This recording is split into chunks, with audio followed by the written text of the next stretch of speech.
Okay, so it's a couple days before Christmas, and I still have to get gifts. So I just figured, since I'm gonna be driving anyways, and I might as well stop to a little location that I go to sometimes, but I haven't been going to because it's kind of far away. But I figured since we're driving anyways, might as well stop by and get a painting done. And I keep looking. Okay, I might as well get a painting done, and I think I want to stick to watercolor. We could do some gouache, but I really don't want to have to invest that much time in a painting. So I don't typically like to drive to go to plein air spots because it's kind of a whole deal. But I figured since we're already driving, why don't we just stop by this park afterwards and then, yeah, try to get a painting done.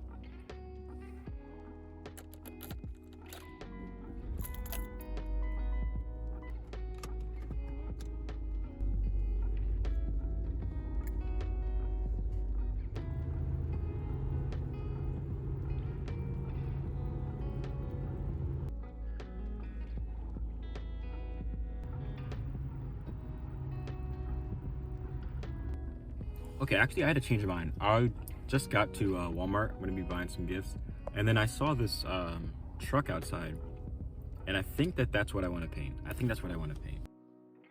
It's kind of lit from the side or lit from the back, so there's like rim lighting on it.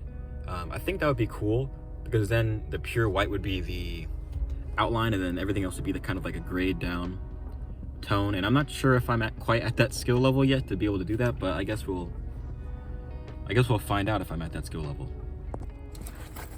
Okay, so I pretty much just brought my sketchbook. I brought my small watercolor palette, and then I hope I brought some brushes, because if not, okay, yeah, there we go. I got a pencil and a couple brushes. Okay, I think we'll be good. And some juice too that my sister did. Okay, yeah, we'll be good. So I am still using this Stillman & Burns Zeta Series sketchbook, and it is starting to grow on me a little bit. Originally, I really didn't like it, but now that I've been using it so much and I haven't just bought a new sketchbook, I'm starting to kind of enjoy it. But I will say that when this sketchbook is done, I'm certainly going to be switching back to either moleskin or Hanamiel. Those are the two that I kind of like right now. But that'll be for a little bit because we're only about 50% through this sketchbook, and I'm definitely not in the business of wasting a sketchbook. And that's kind of another thing. I don't really want this channel to become a sort of like art supply showcase, or sort of like, I don't really want to lose focus on the painting part, because I feel like that's really what I'm here for and what I hope you guys are here for. Although like art supply stuff is fun, I don't really want to delve too far into that kind of stuff. But speaking of art supplies, I am still using this palette that I 3D printed in an older video. Unfortunately, I got some comments that were saying that the original one is gone, or that it costs money or something like that. So I did give you guys a new link to a different palette, but it's kind of has the same stuff going on. But I'll link to that one in this video as well. It is a shame that this palette costs money now, or that this palette is unavailable, because it is pretty cool. Originally, I planned to do like a monochromatic kind of sketch before I left out of the house. I figured I would just end up doing something black and white, keep it simple. But then when I got here, something about just how cool the backside of that semi-truck was, I just felt like I needed to use color. And I felt like I could do something kind of cool where I didn't necessarily use color as it was in real life, but more so as I kind of wanted it to look. I think that yellow underpainting kind of makes it look a little bit like an old photo, which is something that's pretty cool. And I think that that's something that I can use more. It's definitely not my idea. I'm pretty sure James Gurney did it, and I'm pretty sure a lot of people do stuff like that. But I think that it helps out in this case. And overall, I feel like, at least in my style, because I sort of lack in like technical ability and sketching accuracy, I feel like color is a great way for me to make up for that and still have an interesting painting without being the most technical artist.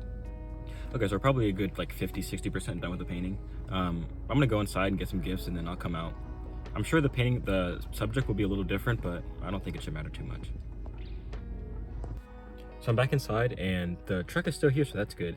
And surprisingly, it's like lit almost the exact same as it was when I first got here. So I'm gonna get through a little bit more of the painting and then we're gonna go home. And this is where we're at so far. Probably have to put a picture up, but yeah, that's where we're at so far. So I think I mentioned it earlier, but I came here to this painting with not really any plan, because I didn't even plan on painting any kind of urban scene or any kind of car or truck or anything like that. I originally thought I was going to be painting like trees and stuff like I normally do. And I think that having no plan kind of helps a little bit. Like, okay, at the same time, having no plan can be like a setup for failure in a painting. But sometimes if you're going out and you didn't plan on painting, it can be a fun kind of process trying to navigate how you're going to get through the painting, and it just kind of feels a little bit more spontaneous. So I ended up driving home because I didn't want to spend too much time out there, and the traffic starts getting bad. But I ended up working on the painting a little bit more. I probably spent another hour to an hour and a half on the painting overall.